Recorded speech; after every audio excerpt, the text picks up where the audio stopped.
Buenas tardes, profesor. Hoy en mi grupo le venimos a exponer metabolismo de los lípidos.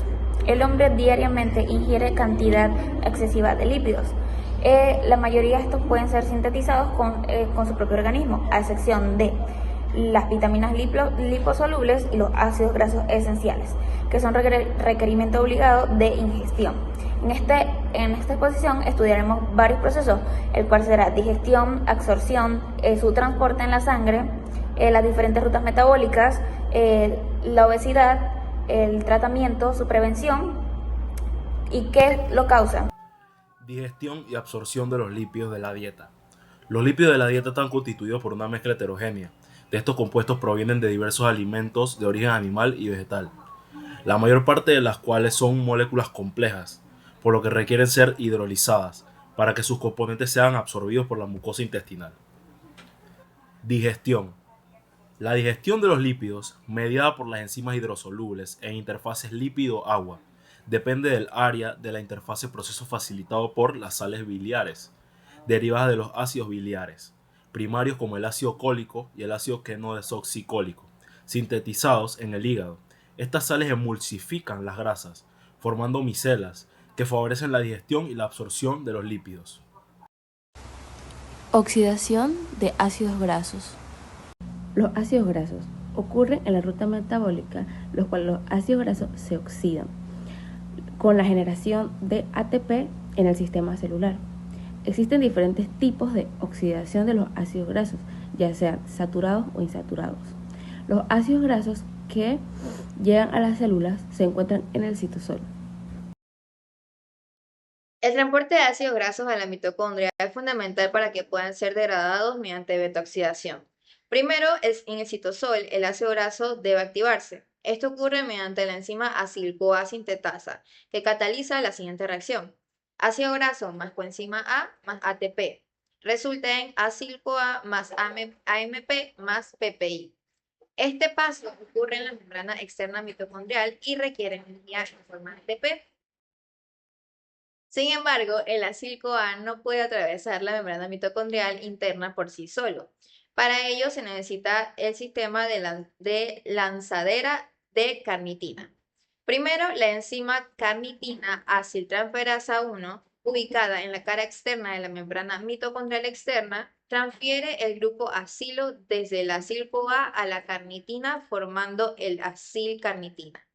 El acilcarnitina puede ser transportada a través de la membrana interna por un transportador específico llamado translocasa. Una vez dentro de la matriz mitocondrial, la enzima carnitina aciltransferasa 2, que se encuentra en la cara interna de la membrana mitocondrial interna, transfiere el grupo acilo de nuevo a la coenzima A, regenerando la acil-CoA. La carnitina libre se transforma de vuelta al citosol mediante el mismo sistema de translocasa para reutilizarse.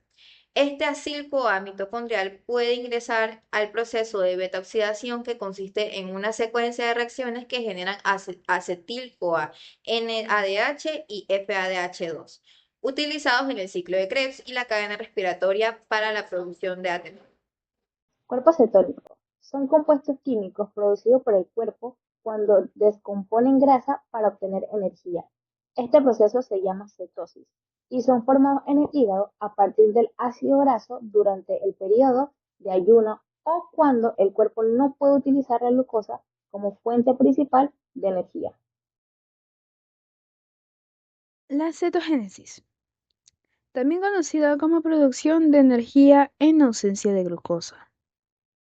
Esta es un proceso metabólico que el cuerpo activa cuando no hay suficiente glucosa disponible, como ocurre en ayunos prolongados, dietas bajas en carbohidratos o ejercicio intenso. En estas condiciones, el hígado transforma los ácidos grasos en cuerpos cetónicos, que sirven como combustible alternativo para el cerebro y otros órganos. El proceso comienza con la beta-oxidación de los ácidos grasos en el hígado, produciendo acetilcoenzima A. Normalmente, el acetil-CoA entra al ciclo de Krebs para generar energía, pero Cuando hay poca glucosa disponible, este proceso se desacelera debido a la falta de oxaloacetato.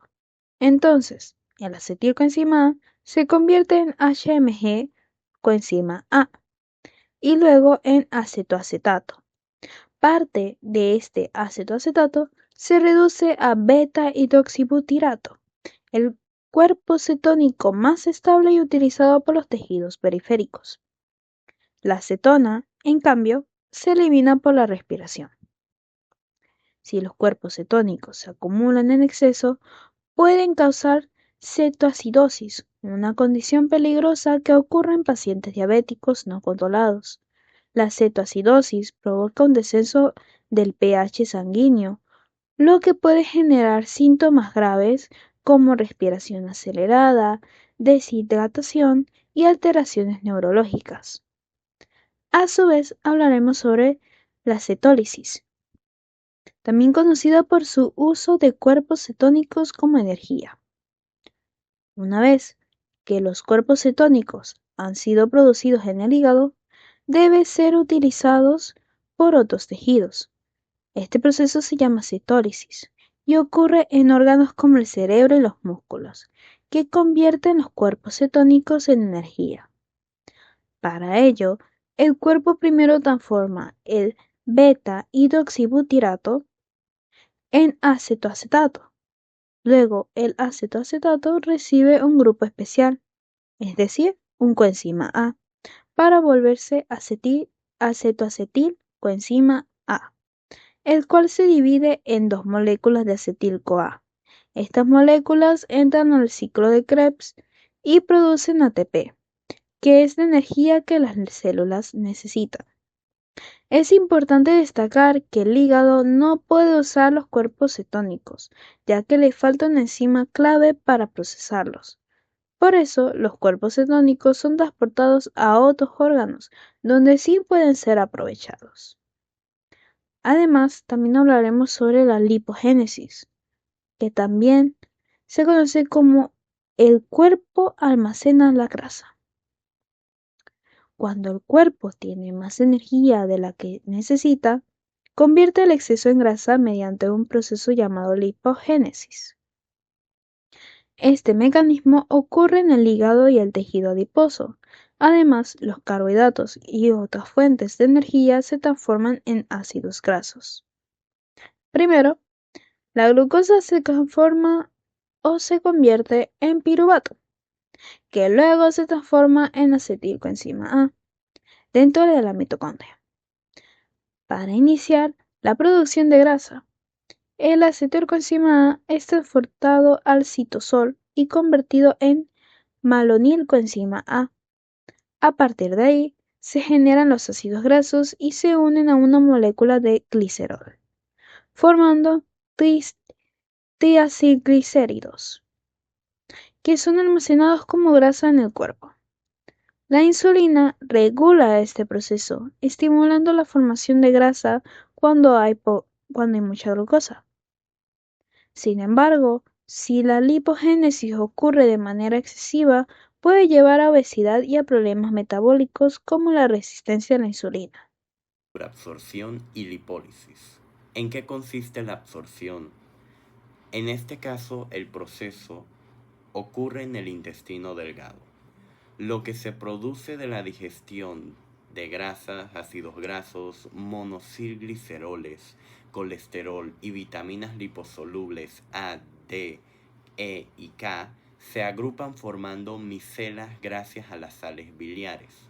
Todo esto consiste en un proceso de absorción de los lípidos. Las micelas facilitan que los lípidos lleguen a las células del intestino para ser absorbidas. Al producirse suficientes sales biliares o al tener enfermedades como fibrosis quística o pancreáticas, la digestión y absorción de las grasas se altera, provocando esteatorrea, también conocida como grasas en las heces. Dentro de las células intestinales, los ácidos grasos tienen dos caminos. Las cadenas cortas, menos de 12 carbonos, pasan directamente de la sangre hacia el hígado. Las cadenas largas se resintetizan en tricilgliceroles, que se empaquetan en estructuras llamadas kilomicrones y viajan por el sistema linfático hasta la circulación general. La mayoría de las grasas consumidas entran primero al sistema linfático, antes de llegar a los tejidos y al hígado. La lipólisis. La lipólisis es el proceso por el cual el cuerpo degrada los triacilgliceroles almacenados en el tejido adiposo para obtener energía. La lipasa intracelular es la hormona sensible, que es la principal enzima que libera ácidos grasos libres y gliceroles a partir de triglicéridos. El glicerol viaja al hígado, donde se convierte en glicerol 3-fosfato, para participar en la gluconeogénesis. Para participar en la gluconeogénesis, el glicerol viaja al hígado, donde se convierte en glicerol 3-fosfato. Por otro lado, los ácidos grasos libres se unen a albumina en la sangre y son transportados a tejidos como el músculo, el corazón y el hígado, donde se oxidan para generar energía en forma de ATP. Y le hablaré de la biosíntesis de los ácidos grasos. Se conoce como biosíntesis de ácido graso a la formación de moléculas de ácido graso saturado de hasta 16 átomos de carbono, ácido palmítico, a partir de la incorporación de unidades de 2 carbonos, acetilcoenzima A, proceso que ocurre en el citoplasma, en el cual participan diversas enzimas y cofactores a partir del ácido palmítico.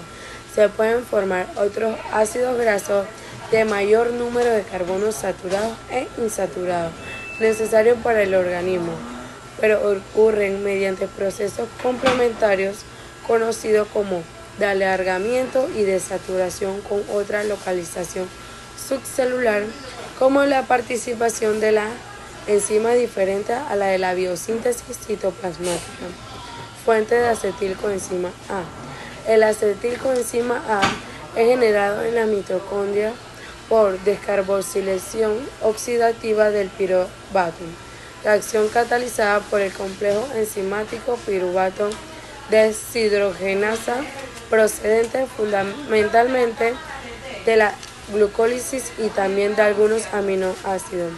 El acetilcoenzima A puede prevenir teóricamente de la oxidación de los ácidos grasos, aunque en las condiciones metabólicas en que se favorece la síntesis, la beta-oxidación suele estar disminuida, como se podrá ver más adelante en la regulación. Cuando las necesidades de ATP son bajas y la oxidación de acetilcoenzima A vía ciclo de Krebs es mínima, el acetilcoenzima A se almacena en forma de ácidos grasos en la triglicerolos, la membrana mitocondrial. Es impermeable el acetilcoenzima A, por lo cual éste abandona la mitocondria en forma de citrato por la vía del sistema de transporte tricarboxilato, como puede verse. La enzima malato deshidrogenasa descarboxilante proporciona parte del NADPH necesario para la biosíntesis. El resto lo proporciona la fase oxidativa del ciclo de las pentosas. Las reacciones en la biosíntesis de los ácidos grasos. Preparación para las reacciones de condensación inicial de los grupos acetilo al graso en formación. El acetilcoenzima A carboxilasa cataliza el primer paso de la biosíntesis con la formación de malonilcoenzima A, que es uno de los pasos limitantes del proceso. Esta enzima tiene características diferentes en microorganismos y en animales. El mecanismo de esta enzima es dependiente de la biotina y requiere de ATP. Su mecanismo de reacción se describe. Reacción de la de la sintanasa de los ácidos grasos. La síntesis de ácidos grasos hasta la formación del ácido palmítico se lleva a cabo en un conjunto de reacciones a partir del acetilcoenzima A. En E. coli son catalizadas por enzimas independientes, al igual que en el cloroplasto, único sitio de la síntesis de ácidos grasos en planta. En levaduras, la síntesis de ácidos grasos es decámero multifuncional, y en los animales el hombre es catalizado por una enzima multifuncional consistente en dos cadenas polipeptídicas idénticas multifuncionales orientadas en sentido inverso, cabeza-cola, que interactúan durante la catálisis como una unidad funcional, como se muestra. La regulación de la síntesis de los ácidos en mamíferos. Hay 3 niveles de control, dependiente de la concentración de metabolitos claves mediante inhibiciones o activación de tipo alostérico, dependiente del control hormonal mediante fosforilación o desfosforilación de enzimas con regulación covalente, y el tercer nivel a nivel de expresión genética dependiente de la dieta. La regulación alostérica. El punto principal de control es la acetilcoenzima A carbolizada. El malonil coenzima A solo se emplea en la biosíntesis de ácido graso, por lo que es lógico que el punto principal de control sea el de su síntesis. La acumulación del citrato citolósico es la señal para activar la síntesis de ácidos grasos. Por otra parte, la inhibición alostérica que ejerce el malonil coenzima A sobre el acilcoenzima carnitina, aciltransferasa, y impide el paso de los acilcoenzima a la mitocondria y su degradación mediante la beta oxidación, como lo mencionamos anteriormente, al explicar la regulación de este proceso, con lo que se evita que los acilcoenzima A se sinteticen y degraden simultáneamente. La regulación hormonal. La insulina y el glucagón actúan induciendo la desfosforilación o la fosforilación respectivamente de la acetilcoenzima A carboxilasa mediante sus correspondientes cascadas de señalización dependiente de proteínas quinasa. En resumen, la insulina aumenta la síntesis de ácidos grasos mediante que el glucagón o la adrenalina inhiben dicha síntesis. La formación fosforilada de la enzima es un protómero inactivo formado por la asociación de dos cadenas polipeptídicas, mientras que la forma fosforilada es de cadena de 20 a 40 protómeros. Y les estaré hablando sobre la última, que es control genético relacionado con la dieta. Los ácidos grasos polienóticos inhiben la expresión de los genes de las enzimas lipogénicas hepáticas. Por otra parte, las dietas ricas en hidratos de carbono y bajas en lípidos inducen la expresión de estas enzimas, con lo que se favorece la síntesis de lípidos saturados a partir del exceso de hidratos de carbono. No se conocen todavía los mecanismos exactos responsables de estos efectos. Formación de triacilgliceroles. Los triacilgliceroles o triglicéridos son moléculas de grasa formadas por una molécula de glicerol unida a 3 ácidos grasos mediante enlaces éster. Ahora, ¿cómo se forma? El glicerol se activa convirtiéndose en glicerol 3-fosfato, y este glicerol 3-fosfato se une a 2 ácidos grasos para formar un intermediario llamado ácido fosfatídico. Ahora, El ácido fosfatídico pierde el grupo fosfato formando un diacilglicerol.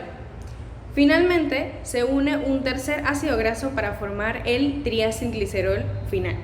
Entonces, ¿esto dónde ocurre? Principalmente es pues en el hígado y en el tejido adiposo. ¿Y para qué sirven? Pues son la principal forma de almacenamiento de energía en el cuerpo. El colesterol, su importancia y fuentes para el organismo humano. Primero que nada, ¿qué es el colesterol? Este es un lípido tipo esteroide esencial para la vida humana. Pero ¿cuál es su importancia? Este forma parte de la membrana celular dándole estabilidad y flexibilidad. Es precursor de hormonas esteroides como el cortisol, estrógenos y testosterona.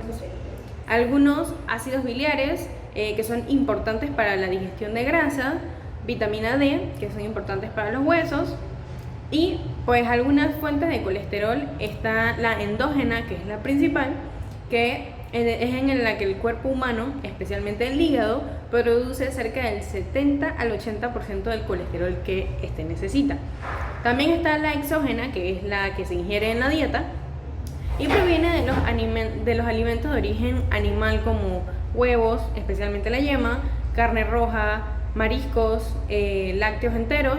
Y aunque el colesterol es vital, los niveles altos en sangre, especialmente el LDL, pueden aumentar el riesgo de enfermedades cardiovasculares. La biosíntesis del colesterol es el proceso por el cual las células, principalmente en el hígado, fabrican colesterol a partir del acetil-CoA. Este proceso ocurre en el citoplasma y el retículo endoplásmico. Se divide en 4 grandes etapas. En la formación del mevalonato, que es cuando 2 moléculas del acetil-CoA se unen y forman HMG-CoA. Luego, la enzima HMG-CoA reductasa se convierte el HMG-CoA en mevalonato, y este paso es el más importante y más regulado. Luego está la producción de unidades isoprenoides. En esta, el mevalonato se convierte en isopentilpirofosfato y en dimetilalilpirofosfato. Son pequeñas moléculas de 5 carbonos que funcionarán como bloques de construcción. Luego está la formación del escualeno. En esta se ensamblan varias unidades de las anteriores mencionadas. La formación de escualeno. En esta se ensamblan varias unidades de IPP y de DMAPP, que fue lo que mencioné hace un momento, y primero forman geranilpirofosfato de 10 carbonos, luego farsenilpirofosfato de 15 carbonos, y 2 farsenilpirofosfato se unen para formar el escualeno de 30 carbonos. Por último tenemos la conversión de escualeno en el colesterol. El escualeno se cicla para formar lanosterol. Luego, el lanosterol pasa por varias modificaciones para convertirse en colesterol. Ahora hablaremos de la regulación de la síntesis del colesterol. La síntesis del colesterol es un proceso altamente controlado porque el colesterol en exceso puede ser dañino a nuestro cuerpo. El punto clave de la regulación es la enzima HMG-CoA reductasa, que convierte el HMG-CoA en melabonato en un paso temprano y crucial. Esto se divide ocurre en 3 niveles. El primero de estos es la regulación por retroalimentación negativa, que es cuando las células tienen mucho colesterol y este inhibe la actividad del HMG-CoA reductasa. Además de esto, el colesterol reduce la expresión del gen que produce esta enzima. Así se frena la síntesis para evitar acumular demasiado colesterol. De segundo tenemos la regulación hormonal. Ahí está la insulina, que es cuando comemos y hay energía disponible. Esta activa la HMG-CoA reductasa y estimula la síntesis del colesterol. Luego está el glucagón, que es en ayuna o baja energía. Este hace lo contrario, inhibe la HMG-CoA reductasa y reduce la producción del colesterol. Esto tiene sentido porque fabricar colesterol consume mucha energía y no conviene hacerlo en estados de ayuno. Por último tenemos la regulación farmacológica. Las estatinas son medicamentos que bloquean directamente la HMG-CoA reductasa y así baja la producción de colesterol en el hígado. Por eso este medicamento se usa en pacientes con hipercolesterolemia. Las lipoproteínas son supramacromoléculas, por lo tanto son complejas y están formadas por dos tipos de componentes, que es una parte lipídica y una parte proteica. La parte lipídica está compuesta por colesteroles libres y estratificados y fosfolípidos, y la parte proteica, que es la que se le denomina apoproteínas, estas cumplen unas funciones específicas como la función estructural, el reconocimiento de receptores y la activación enzimática. Ahora vamos a hablar de cómo se clasifican las lipoproteínas. Se clasifican en kilomicrones, HDL, LDL y VDL. Los receptores de las lipoproteínas. Existen receptores hepáticos y periféricos. Su función es de reconocimiento molecular. Entonces, los receptores hepáticos se realizan en este importante órgano y existen receptores remanentes de kilomicrones, de HDL, de LDL y de VLDL. Y los tejidos periféricos, estas tienen remanentes de HDL y de LDL. Y los macrófagos cumplen una función, ya que estas detectan cuando hay alteraciones en el LDL. Bien, sistemas enzimáticos que participan en el metabolismo de las lipoproteínas. En el cuerpo, las lipoproteínas son como vehículos que transportan grasas por la sangre, no viajan solas. Necesitan la ayuda de enzimas específicas que les permitan cumplir su función. Las principales enzimas son la lipoproteína lipasa, la hepática lipasa, la lecitina colesterol aciltransferasa y la proteína de ésteres de transferencia de ésteres de colesterol. La lipoproteína lipasa, que es conocida también como LPL, esta enzima rompe los triglicéridos que van dentro de las lipoproteínas para que puedan entrar a las células, como músculo o tejido adiposo, donde se almacenan o se usan como energía. La hepática lipasa es parecida a la anterior, pero trabaja sobre todo en el hígado, ayudando a remodelar las lipoproteínas. La lecitina colesterol aciltransferasa, conocida también como LCAT, esta enzima transforma el colesterol libre en colesterol más transportable, sobre todo en las HDL, las llamadas buenas. Y por último, la proteína de transferencia de ésteres de colesterol, también conocida como CETP, se encarga de intercambiar grasas entre diferentes tipos de lipoproteínas. Por ejemplo, mueve el colesterol de HDL a LDL o VDL, DEL. Como segundo punto, el metabolismo de la lipoproteína. El metabolismo de las lipoproteínas es todo el ciclo de la vida de estos transportadores de grasas. Funciona más o menos así. El intestino absorbe las grasas de los alimentos y forma unas lipoproteínas llamadas kilomicrones, que llevan principalmente triglicéridos a diferentes partes del cuerpo. Luego, el hígado produce una VLDL, o sea, lipoproteínas de muy baja densidad, que también transportan triglicéridos. A medida que las VDL entregan su carga a triglicéridos, se transforman en LDL, las famosas colesterol malas, que transportan colesterol a los tejidos. Por otro lado, las HDL, o sea, el colesterol bueno, recorre la sangre recogiendo el colesterol sobrante de las células y los llevan de regreso al hígado para eliminarlos. En pocas palabras, las proteínas son como camiones de cargas que mueven grasas y colesterol de un lado a otro. Y por último punto, el metabolismo de las lipoproteínas y aterosis. Aquí es donde la historia se complica un poco. Cuando el metabolismo de las lipoproteínas se altera, por ejemplo, cuando hay mucho LDL y poco HDL, el colesterol empieza a acumularse en las paredes de las arterias. Esto forma que las placas del ateroma, que son como costras, que se van pegando y endureciendo dentro de las arterias con el tiempo, pueden bloquear el flujo de la sangre y eso puede causar infartos, derrames cerebrales o problemas de circulación.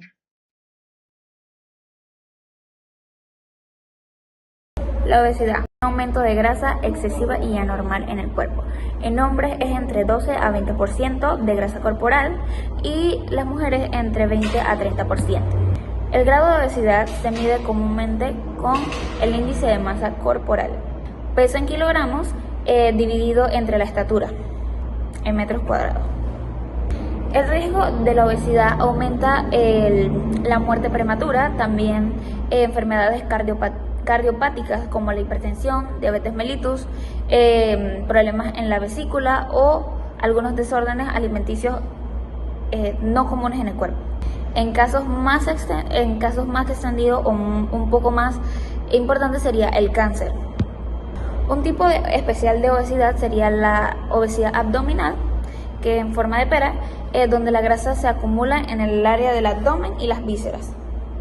Esta es un poco como llamativa porque esta se mide con la circunferencia de la cintura o de la cadera y tiene mayor riesgo asociado a un infarto. Ahora hablemos sobre las causas de la obesidad. Tenemos dos factores importantes: factores genéticos y factores ambientales. Y este ocurre cuando tenemos un desequilibrio muy notorio en nuestra forma de alimentarnos o en nuestra forma de nuestro diario vivir. Y algunas mutaciones genéticas como leptina o propio melanocortina pueden causar un aumento excesivo de grasa, causando obesidad grave. También algunas personas nacen con mayor células grasas, que son llamadas adipocitos, y esto causa también obesidad y es parte de los factores genéticos.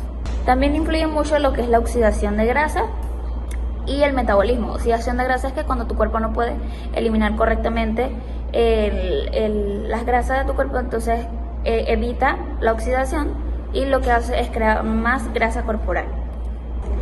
Bueno, y en los factores ambientales tenemos el estrés como primero y principal, las emociones fuertes también, los hábitos de vida, como por ejemplo personas que no hacen ejercicio diario y solamente ingestan alimentos sin quemarlos o oxidarlos. También se ha visto cómo los cambios culturales han aumentado mucho la obesidad. Por ejemplo, algunas culturas, en algunas culturas raras, apoyan a que la mujer o el hombre tienen que ingestar mucho alimento o tener un sobrepeso para poder casarse y demás. Y también el exceso de grasas en las dietas, especialmente por el tema de la oxidación, que es más difícil que tu cuerpo oxide carbohidratos, favoreciendo así el almacenamiento de grasa en tu cuerpo. Y como último, la prevención y el tratamiento. Aquí tenemos dos factores muy importantes. Aquí podemos eliminar el peso de tu cuerpo aumentando los ejercicios y también controlando tu manera de alimentarte. La reducción del consumo de grasa, azúcares y el aumento de actividad física es un tratamiento efectivo para disminuir la grasa en las personas que sufren de obesidad severa. Puedes comenzar con caminatas suaves, no tiene que comenzar como un ejercicio tan pesado. Puede ser con caminatas suaves o corridas suaves que tengan una larga duración, no como dietas extremas que pueden causar un desorden alimenticio más extremo y no hay cambios en tu cuerpo de que disminuya el aumento de grasa. Simplemente causa como un desorden alimenticio que no se quiere. Lo importante son cambios permanentes como iniciar ejercicios que favorezcan a tu cuerpo, favorezcan a tu vida diaria y dietas que sean saludables, que no contengan muchos ácidos grasos, que no contengan muchos carbohidratos, ya que ese es el principal factor que aumenta las grasas en las personas con obesidad severa.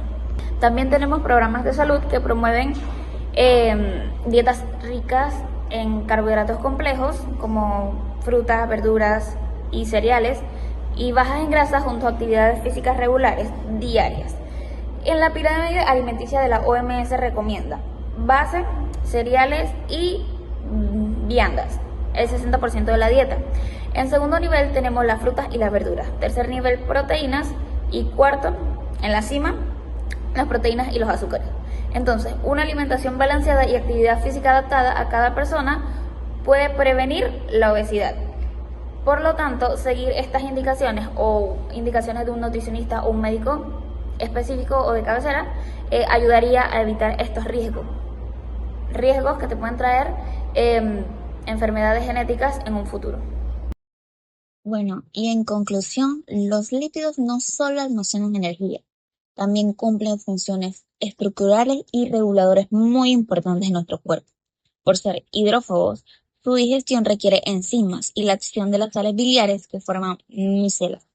Los trigliceroles movilizados generan energía a través de la beta-oxidación, y todo esto junto trabaja dentro de nuestro cuerpo para tener una buena función y una buena sintetización o enzimática de los ácidos grasos, evitando de que tu cuerpo padezca de obesidad o sobrepeso.